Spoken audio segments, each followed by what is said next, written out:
desactivat, feia molt d'aire, i que en principi quan han vingut els mitjans aèreos pràcticament han descarregat i pensant que no se podria treballar. Ara, gràcies a Déu, hi ha hagut més una bonança que ha fet que se poguera treballar en els mitjans aèreos, que ajudava un avió de Catalunya, com que altres vegades des de la Comunitat Valenciana col·laborem en els mitjans aèreos catalans per tal d'adelantar la feina, aquesta feina desagradable que és apagar els incendis forestals.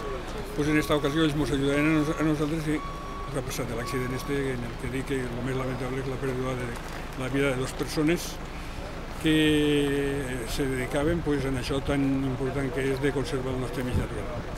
Se sequen 2 pilotos contra el resto dels bombers de Catalunya, de la plantilla que tenim de Biarsa, i això, el que més lamentem és això, la pèrdua d'aquestes 2 vides humanes. Se sap la causa de l'accident? No se sap. Que ja ha pogut influir... Estos avions que han entrat primer han entrat bé, el tercer ha entrat mal. Se manejava, tenia coses que seguien coses rares, però aquesta és l'explicació que m'han donat els brigadistes que no s'ho expliquen com ha pogut haver.